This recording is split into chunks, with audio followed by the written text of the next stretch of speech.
मुक्ति स्वतः सिद्ध है। परम श्रद्धेय स्वामी राम सुखदास जी का प्रवचन।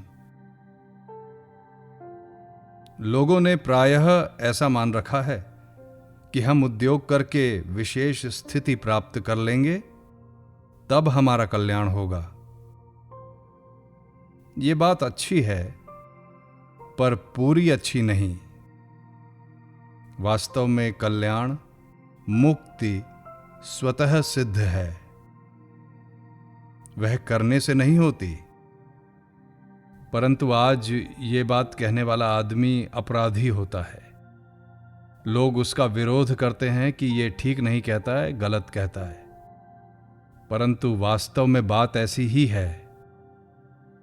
हम कुछ भी करेंगे तो वह प्रकृतिजन्य पदार्थों के साथ संबंध जोड़े बिना हो ही नहीं सकेगा। पदार्थों से संबंध जोड़ना ही बंधन है। हम कुछ भी करेंगे तो शरीर की सहायता लेंगे, इंद्रियों की सहायता लेंगे, बुद्धि की सहायता लेंगे। कम से कम एक देश में अहम को पकड़कर ही कुछ करेंगे। अगर अपने को एक देश में नहीं पकड़ेंगे, किसी में ममता नहीं रखेंगे, तो हमसे करना कैसे बनेगा? अतः करने से मुक्ति नहीं होती। करने से जो चीज होती है वह नाशवान होती है। कारण कि प्रत्येक क्रिया का आरंभ और अंत होता है। क्रिया से जो फल मिलता है उसका भी संयोग और वियोग होता है। जो की जाती है वह चीज नित्य नहीं होती। मुक्ति त्याग से होती है।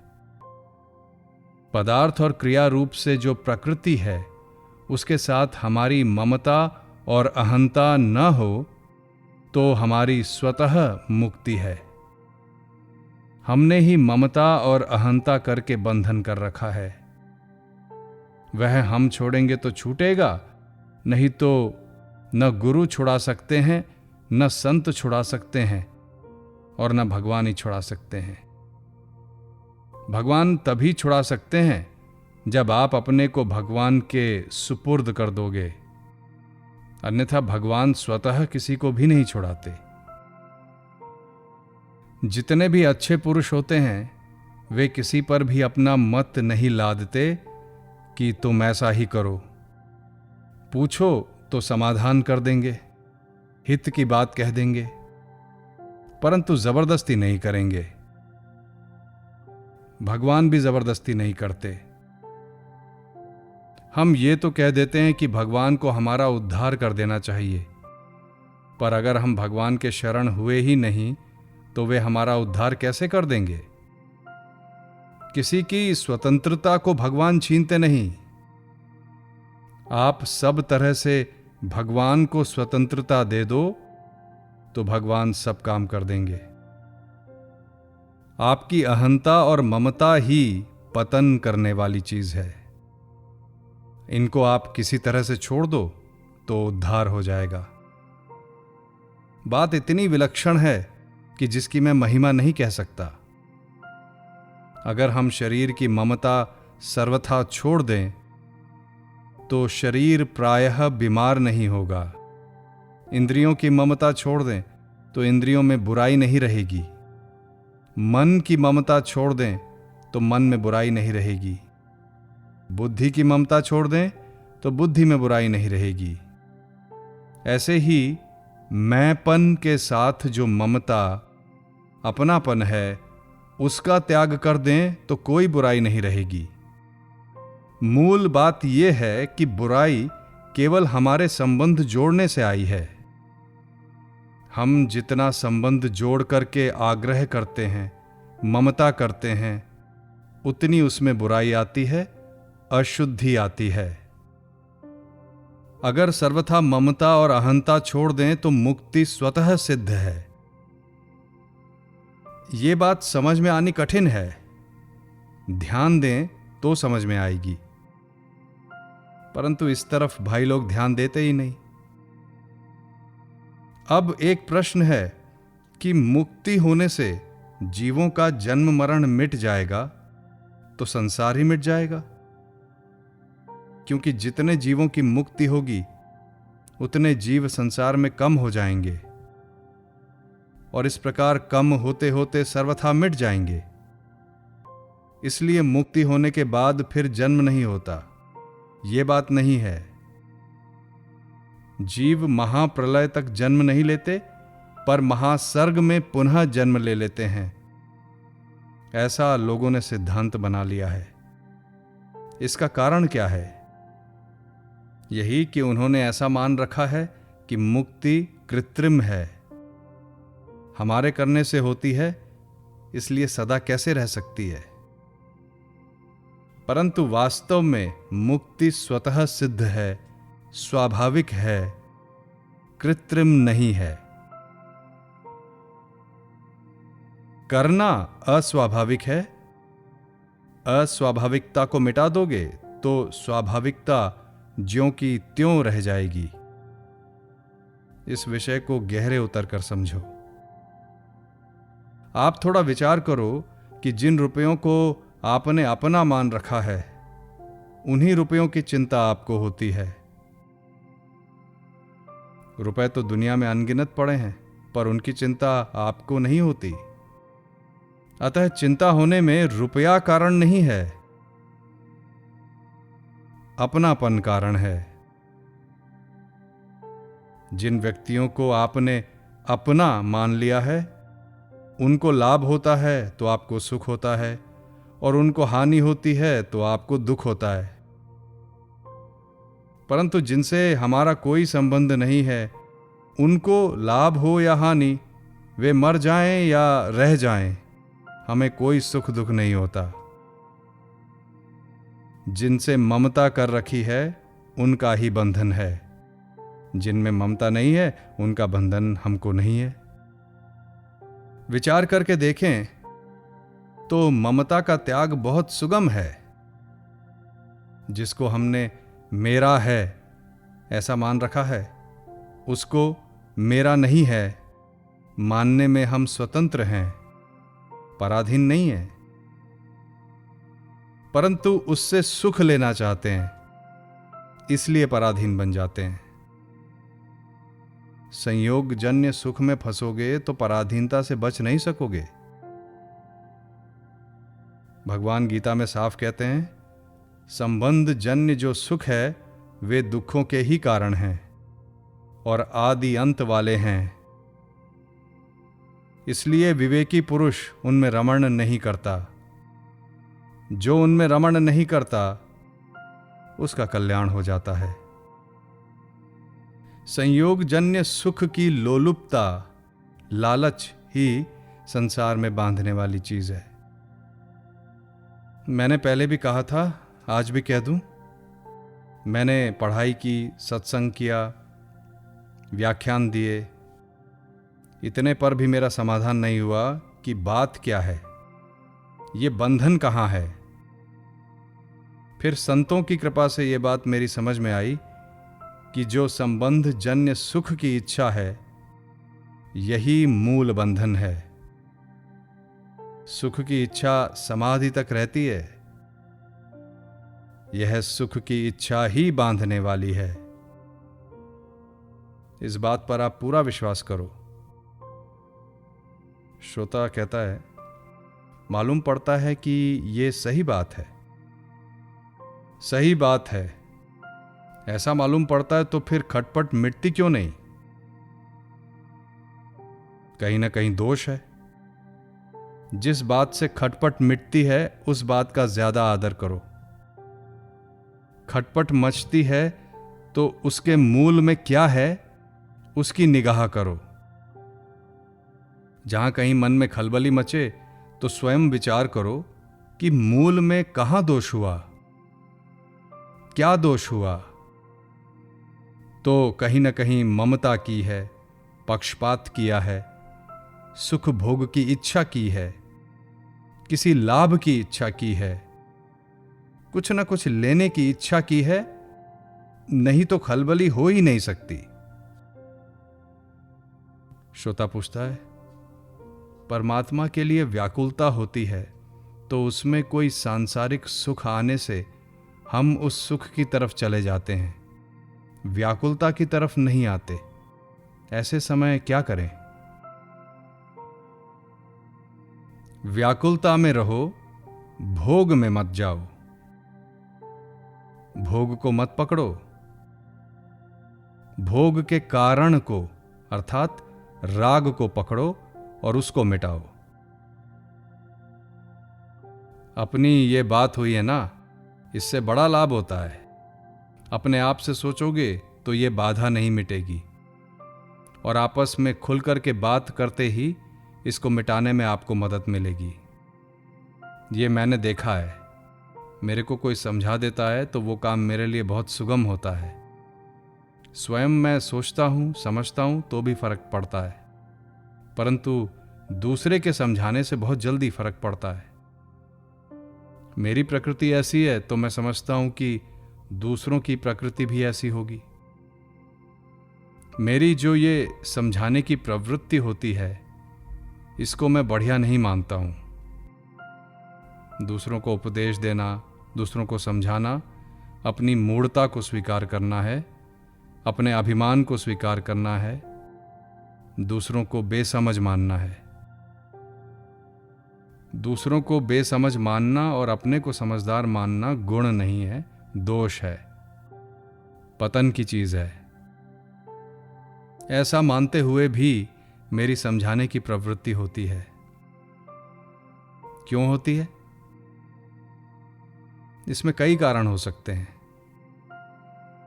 विचारपूर्वक देखता हूं तो मुझको कोई समझाए तो मुझे लाभ होता है, अतः दूसरों को कोई समझाए तो उनको भी लाभ होता होगा, इसलिए मेरी समझाने की प्रवृत्ति होती है। आपस में बात होने से विषय बहुत साफ हो जाता है और वैसा अनुष्ठान करने में बड़ी मदद मिलती है। अतः आपस में विचार विनिमय हो, विचारों का आदान प्रदान हो। केवल उपदेश देकर गुरु बन जाने से लाभ नहीं होता।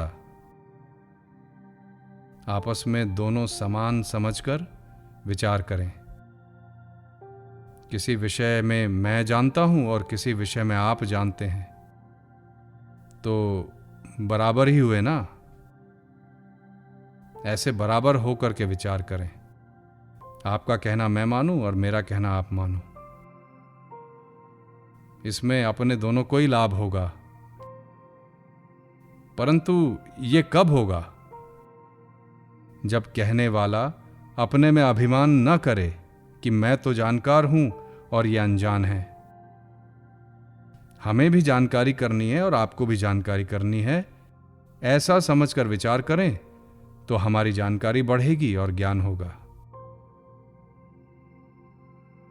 श्रोता पूछता है, पुराना लिया हुआ सुख बराबर याद आता है, तो फिर सुख भोग का नतीजा अच्छा नहीं निकला है ना। अभी तक उस पुराने सुख भोग के संस्कार पड़े हुए हैं। अभी तक उन संस्कारों से हमारा छुटकारा नहीं हुआ है। अतः अब इस सुख भोग की आसक्ति को छोड़ना चाहिए, यह सिद्ध होता है। सुख की लोलुपता कैसे छूटे, ये प्रश्न है। सुख की लोलुपता में आकर हम फंस जाते हैं। जानते हुए, कहते हुए, समझते हुए, पढ़ते हुए भी उसमें फंस जाते हैं। अतः उससे छूटने के लिए बड़ा सीधा सरल उपाय है कि दूसरों को सुख कैसे पहुंचे, ये भाव बना लें। घर में माँ बाप को सुख कैसे हो, स्त्री को सुख कैसे हो, बच्चों को सुख कैसे हो, भाई भौजाई को सुख कैसे हो, पड़ोसियों को सुख कैसे हो। मेरे द्वारा क्या सेवा की जाए जिससे इनको सुख हो जाए, इनका हित हो जाए, इनका कल्याण हो जाए। इनकी बात कैसे रहे, इनका आदर कैसे रहे, इनकी प्रशंसा कैसे हो। ये प्रवृत्ति, ये वृत्ति अगर आपकी जोरदार हो जाएगी तो सुख भोग की रुचि मिट जाएगी। विनय पत्रिका में आया है, बहुत प्रीति पुजाइबे पर, पूजिबे पर थोरी। पुजाने की तो ज्यादा प्रीति है और पूजने की थोड़ी है। सुख लेने की तो ज्यादा इच्छा है और सुख देने की कम है। अगर देने की इच्छा हो जाए तो काम ठीक हो जाएगा। श्रोता पूछता है, सुख लेने में तो तत्काल सुख मिलता है, पर सुख देने में तत्काल सुख मिलता नहीं।